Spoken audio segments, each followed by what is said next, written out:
Hi everyone, welcome back. I am happy to be filming this video. I got sick, so it is just interesting timing. If you watched my previous video, which is my March TBR, I did say that I was feeling kind of burnt out and like I needed a break, and then I actually got physically sick as well. So there was my forced break as well. So I skipped like a whole week of uploads. That was not my intention, but yeah, I got sick and I still don't feel 100%, but I feel good enough to like get dressed, put a little bit of makeup on. I am keeping my glasses on just because it's easier for me. It feels like it's been a while since I have filmed a video. And this is going to be exciting. I'm sharing all of the books that I read in February. And then this is going to be kind of like a first for my channel. I am going to be sharing a kind of sponsorship kind of ad in this video too, and I'm really excited about it. So I'm actually going to insert a clip of me talking about it. Hello, this portion of the video is kindly sponsored by Opposite Wall. This is my first ever like actual like product sponsored video, and I'm so excited.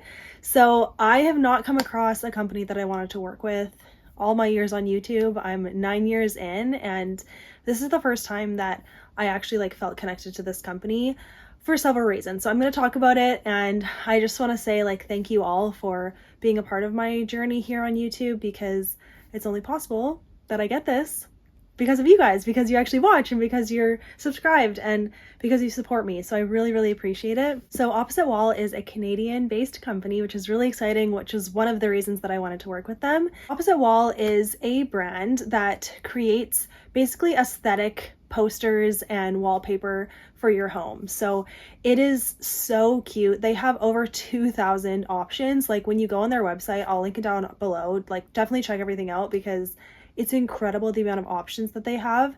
So for whatever vibe you're going for, you can definitely find something for you. And what I loved is it's based in Canada, but it does ship to the US. And so you can definitely check all of that out on their website. What's really cool is every print is created in-house. So nothing is like outsourced. There's designers and photographers and artists that they work with that are mainly local, and they provide the prints for this shop, and it's so cool. What's so nice is it's a one-stop shop, so you can get the print and the frame and you can buy them together, and you can like mix and match. So there's so many different size options as well. I'm going to show you the different size options I got, and then for like the frames, there's different styles of frames and they all like range in price, so you can like use what works for you. Plus all of the posters that you get, all of the pictures, they're all from recycled paper. So it's just trying to be like really sustainable, which I appreciate as well. The collection that I am showcasing today and that is new to their website is called Bibliophile and Storybook. So it definitely has a reader theme to it.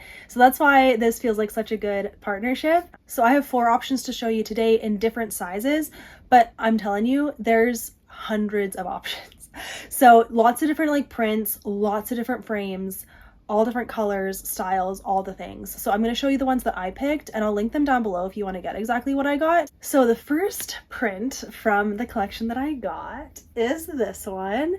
Is this not the cutest thing you've ever seen? And this is the biggest size that I got. So it's a tree. A squirrel is reading under it. And then I got like a white frame. So here, let me tell you exactly what this is. The picture is called Under the Oak Tree. Adorable. The size of the picture is 16 by 20. And then I got the white oak frame in 16 by 20 as well. So they fit perfectly. So easy to take out. Like it's got the back hooks where you just like kind of move them like this. And then you do that for like them all around and it just pops right out. It was so easy to put together, and I'm obsessed. I love this so much, and it's such a cute little reader thing. Like I will say a lot of the prints as well have kind of a nursery feel to them, so like this would totally work in a nursery, but it's gonna go in my room. It's gonna be perfect for this bookshelf. It's just gonna match so well. This is perfect. So this is the biggest one, the 16 by 20. And the cost in Canadian, I didn't look at the American cost, so it'll be less than this for you Americans, but the cost for the picture for this size is $67 Canadian. And then for the white oak frame, it was $41 Canadian. But seriously, like the quality though, I'm telling you, like it was thick, like kind of poster paper. It came rolled up and I was like, oh no, it's gonna be like all crinkled, but it actually wasn't. Like how they packaged it is so good. It just laid right out. There's no creases on this, and it was really, really good. So I am stoked about that. And then I went rogue with a couple of them because I was like, why not? Like this is my chance to like really try stuff that I might not normally. So the next one that I got is this one. So this is kind of like a navy blue theme, and it's like a swallow, is that what the bird is called? And then a fairy girl on top of it, and the moon. It's like nighttime. I just thought this was so like whimsical and cute. So this one's called Fairy Dust, and the size is 11 by 14. And then the frame that I got for it is called Darla Vintage Frame. So this is definitely like an older vintage style. And I just think it has the same like clasp and everything, but it's just so cute. And I don't know, I just thought the frame and the picture matched really well together. I thought like kind of the copper and the like beige matched well. So this is just like so moody and cute. Like I'm really into it. So the price for this one is $34 Canadian for this size, 11 by 14, and then for the frame it was $46 Canadian. So that's that. Love it. Okay, next one. I don't know, I love the squirrel one, but this next one might be my favorite just because it's the most adorable thing I've ever seen. Look at this. It's like a cup of coffee or hot chocolate or whatever you want to say, maybe if it's even tea, but it's a little bunny swimming in it. Is that not so cute? I absolutely love it. And then this frame is like rose gold. So I love this one. It is called Tea Time Dip. Isn't that adorable? Okay, so it's apparently tea, but it looks like coffee. Perfect. And then the mug, so cute. And then it's a rose gold metal frame. So this is metal. This one was wood, by the way. Like, it's really nice. But yeah, this one is metal. And for the picture, it was $23 Canadian, and then for the frame, it was $14 Canadian. So the metal ones were cheaper than the wood ones. So you can always just like get a cheaper frame, or don't even get a frame. You could just get the picture. The actual pictures though, all of them were like this thick, like cardstock type of paper. Such high quality, no creases at all. Like so easy to put in. It laid right in there, so easy. So yeah, definitely love that one. So that's so cute. And then I got one of their little small ones. So cute. Look at this. So it says To the Moon and Back. So cute. I feel like this matches the nursery really well. I'm going to put it on my bookshelf actually. It's going to sit up here so it'll be out of frame. But yeah, so this one is called To the Moon and Back. And this is 5 by 7. The frame is dark oak frame. And so the picture is 17 Canadian, and then the frame was 14 Canadian. So yeah, I just think like for the quality and for what you get and for all of the options, the prices are really good. It's not like you would get all 4 of these all at once. Like, I mean, you could, of course, but like, I just think that it is a really good deal, and I would shop here myself, because that was another thing that like I had to decide for the sponsorship. Would I even shop here? Because if I wouldn't, like, why would I promote it?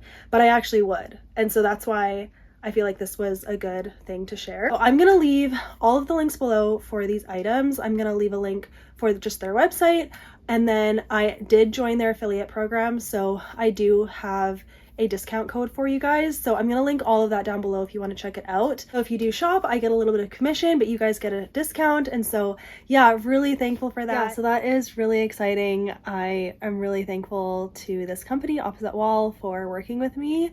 And I am now part of their program of affiliates. So I will always have a link in my videos now in my description if you want to shop for some home decor or gifts or anything like that. I highly recommend them. I'm really impressed with the quality and I've had a good experience. So I do think that they are worth it. This is something that came across my path that I didn't expect, and I figured I would just go for it. And so thank you for all of your support, you guys, but again, no pressure. Let me get into the books that I read in February.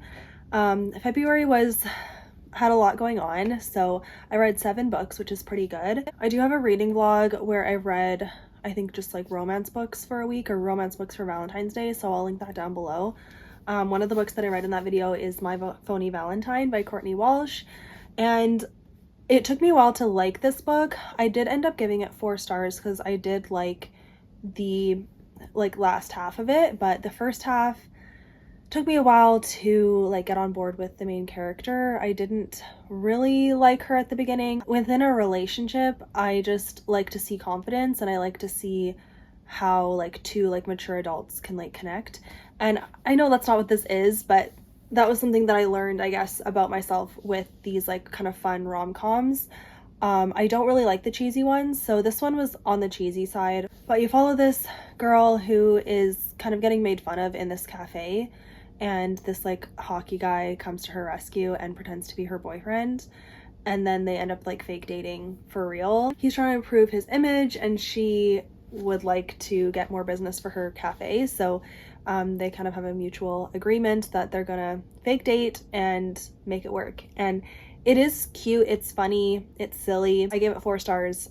I think it's like a decent recommendation, but I probably won't think about it very often. Like it just didn't wow me. I've read better fake dating stories, I've read better rom-coms, so that's just my opinion. Like, I know everyone really loves Courtney Walsh and this book in particular, so take my opinion with a grain of salt, but yeah, I did read this book. And then I also read Uneasy Street by Becky Wade, and this was a new release from her this month, and I give it 2.5 stars. I was not that impressed. I talked about that in my blog as well, so I won't go too in depth here, but this is the 3rd book in her Sons of Scandal series, and it does wrap up the trilogy, so I'm really curious what she's going to come out with next. But this one, the romance fell flat, the storyline fell flat, everything kind of fell flat. I wasn't impressed, and it's definitely the worst book in the series in my opinion, so that was really too bad. I just wouldn't recommend this series by her. It does not showcase her quality of writing, so that's too bad, but we'll see what she comes out with next. And I did complete my reread of the Dive Team Investigations series by Lynn Blackburn, so this is her first trilogy. This is the 3rd book, One Final Breath, and I tabbed it up, and I actually think that after rereading the books, the 2nd book is now my favorite. Okay, take 2. I had to take a break, but I am now feeling better, so that's great. So, I think I was talking about One Final Breath, gave it 5 stars again. It used to be my favorite in the series, but I think book 2 is my favorite now, but either way, I gave the 1st book 4 stars and the 2nd and 3rd book 5 stars. I love this series. I just love her writing. There's just something about her writing style. Like, I don't care what the mysteries are about. The mysteries don't really hook me.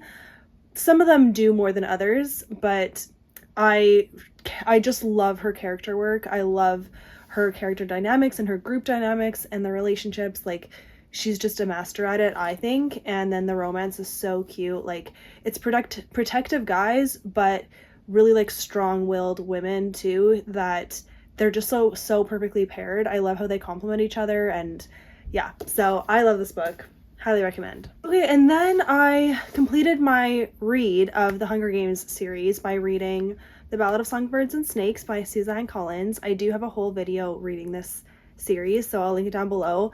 And yeah, this book is in that video too. I gave this book, what, 3 stars? 2 stars? 2 stars. Yeah, 2 stars because it was actually like so boring, and I don't feel like it added to the series. I don't feel like it was necessary. It was like, really, it was just so long for what it was. And you can check the vlog. I share most of my thoughts there. It's the last book in the video, so you can like skip through it if you only care about certain books. But yeah, I just wouldn't recommend it. There was nothing like wrong with it in terms of content. Like, it's definitely violent, and they talk about humans in like an objectifying way, which isn't fun to read about, but it didn't like trigger me in that sense. It just like was boring and I didn't enjoy reading from President Snow's perspective, so would not recommend that. Okay, but the best book that I read in February, and probably the best book I've read all year other than my rereads. See, my voice just did a weird thing there. I got my drink. So Rebel Summer by Cindy Steele. I snuck this in before the end of the month, and I absolutely love this book, and I just love this author. Like, she is like a self-published author. All of her books are on Kindle Unlimited. That's how I read Rebel Summer. Unfortunately, like, I don't have Kindle Unlimited anymore, and I might just like become her fan and like buy her books. Like, they are expensive on Amazon to like buy a physical copy to Canada. They're like $20. but it might be worth it because I love them and I want to hold them up in videos and I want to like reread them and annotate them and like seriously. Like, so this book is Rebel Summer, and it is definitely like major summer vibes because it's set on an island and it's just the cutest romance ever, but it's not cheesy. Like, to me, the way she writes it, she doesn't have the cheese factor. She has like depth and character growth, and just the romance is so cute. And I have no voice once again. Do I go get more? Yeah, I do. Okay. So Rebel Summer is a part of like an interconnected series that some of these like clean romance authors have been doing. And it seems like there's two different groups and there's a little bit of crossover of who does what, but I don't even know what the series is called. But yeah, I haven't read any of the other books, but sneak peek, I do have this book, Beauty and the Beach. Beauty and the Beach? Yeah. Why is that hard to say? By Gracie Ruth Mitchell. Thank you so much, Lindsay. She did send me this book because I've been going through stuff and I got sick, and she just was very kind to send me this. And so, okay, a Falling for Summer novel. So I think it's Falling for Summer is the series name. And I think technically Rebel Summer is the last book in the series, but you can read them all out of order. Oh, here we go. Okay. So here's the series, and so there's Rebel Summer at the bottom.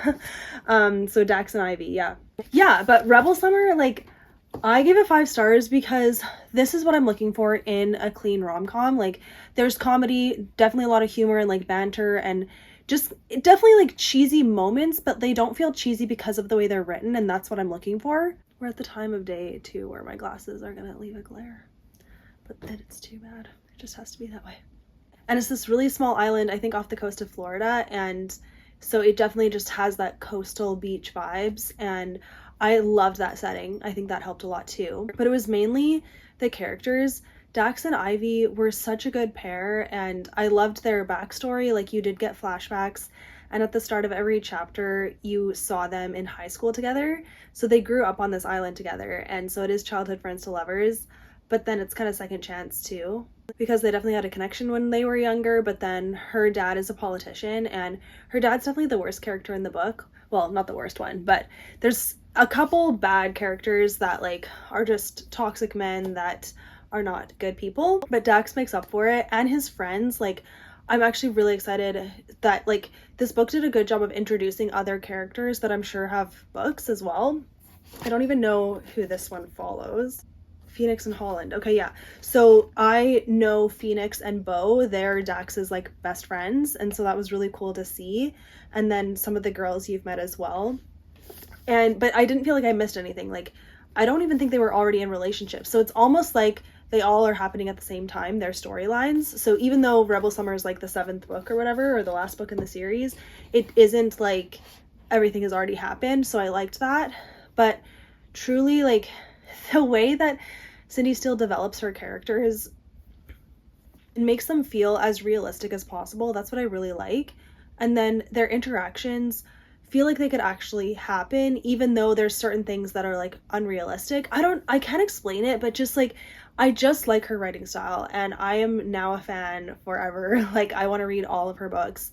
So this is the 3rd book that I've read. I gave it 5 stars.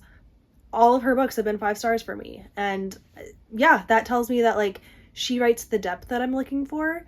So I highly recommend this book, and I do think you could read it at any time, although it did have a lot of summer vibes. But I don't know, I'm just like, wow. So I don't know what she's coming out with next, but I want to read it for sure, and I might just like buy a copy on Amazon because I just love them so much. So, and that was like definitely a highlight of the month. And then my one DNF that I don't even know if this is going to end up in a video. I have a couple videos that I started, like a couple of reading vlogs, but they are on pause because I can barely speak without coughing, and I got sick and whatever. So I don't know. I have to like look at all my footage and see what is salvageable. But I did attempt to read Beg, Borrow, or Steal by Sarah Adams, and I did film a vlog for my Patreon that I like shared my updates on this book. I don't like the direction that Sarah Adams' writing is going, and I think this will be my last book by her. She just is like upping the spice factor in terms of like the way characters talk. Like, the vulgarity is definitely more there. It's not as lighthearted. Like, I'm sure compared to like really spicy romance books, this feels like 100,000,000% lighthearted, but for what I'm looking for, of course, like, it's just too much. It's vulgar, like, and although like in this one the language wasn't bad, like there was a few swear words, but it wasn't like excessive, whereas I think it felt like there was more in Practice Makes Perfect, maybe, or maybe it was the rule book, I forget. But yeah, with this book, like, they talked about sex all the time, and there was just one scene in chapter 16, actually it was the whole chapter 16. I just remember this vividly because I filmed it. It was like spice but not, but like it was like the safe version of spice that it just made me so weirded out. Like, why would anyone want to read that? I don't know, but that's just because it's my taste and that's my like conviction. I don't see the appeal, and I wouldn't recommend it, and I DNF'd it, and I didn't even put it on Goodreads. Like, I don't need to really add my voice to this, but in this video here I am saying like I DNF'd it. I'm not going to recommend her books anymore, like, other than the few that I've read that are completely clean. And I actually still have The Match by her on my TBR. I randomly found this at a store for like discounted, so I ended up buying it just because I want to see if this is going to be good. And I think my library has it now, but it didn't at the time, so whatever. I bought this. Hopefully it's not a flop, but this is the last book by her that like I would read, and then I'm just gonna be done with her. I think like she is definitely like appealing to the bigger secular market, and good on her, like she's really successful, but it's not like Christian value friendly at all. Like, in particular with this When in Rome series, like there's a church and people talk about going to church, but she kind of makes fun of it, and she like shows how like not going to church is like something that, I don't know, that, and I don't want to shame people who don't go to church, but the way she talks about people who do, it's like she's shaming them, and probably unintentionally, but that's how it comes across, and it just does not line up with my values. So anyways, I'm over it, and it's fine. It's really too bad though at the same time, because I was like really excited to have her as an author that I can like recommend, and I don't know, I just thought it was going to be really good to have her as a secular clean author, but she's not that anymore.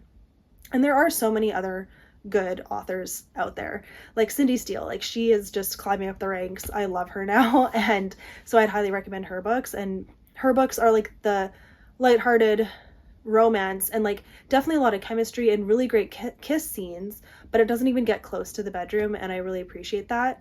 That actually does remind me though, with Rebel Summer, there is an attempted assault in the book, so if that is a trigger for you, I would definitely be aware of that. But nothing happens, and it's dealt with really well, and I think that it brought that depth. Like, it was like realistic, and it shows like what women go through. So that is everything for this wrap up. In terms of what's coming next, I don't know. I'm feeling okay now to be filming this, but it just sucks when a sickness like lingers, and I'm trying to like be better, and like when I wake up I'm trying to like just be like, okay, I'm good, but like I'm actually not. Like, I have to go lay down, and like I still get nauseous, and so it's so annoying. Like, it definitely, this happens like once a year-ish for me. Like, I get really sick, it takes me out for like a full week, sometimes two, and then I'm back at it. So yeah, thank you for being patient, you guys. And this definitely has thrown off all of my video plans, all of my reading plans, so I actually have no idea what I'm going to be reading for this month now. I have a couple of reading vlogs that I've already started that I have not updated, and I haven't even read the books for them. Like, I read one book this whole time, like this whole month I've read one book, which isn't bad, like that's great. But I was listening to an audiobook like while I was sick, and it wasn't anything for a video, so that doesn't help. So I'm still reading The Nightingale, I'm still reading some other books, so like we're getting there, you guys. Thank you for being patient, and I just want to say a big thank you to my Patreon. Like, you guys have just been such a huge support, and then for my friends who sent me messages, and then Lindsay and Amanda who sent me books, like I just really appreciate you guys, and you remind me like why I value this community so much, and I have just such good people around me that no matter what I go through, like I'm gonna be okay. And my sister, as you know, she's a nurse, and so her care is just incredible. Like, nurses just have a level of care that it's just unmatched. Like, so I'm really thankful to have her in my life too, and she knows the exact right medication to give me and all the things. So I'm doing okay, but yeah, I'm still not 100%, and so I don't know what my next video is, but yeah. And then I want to say a huge thank you again to Opposite Wall. Of course I put it down and then I need a drink.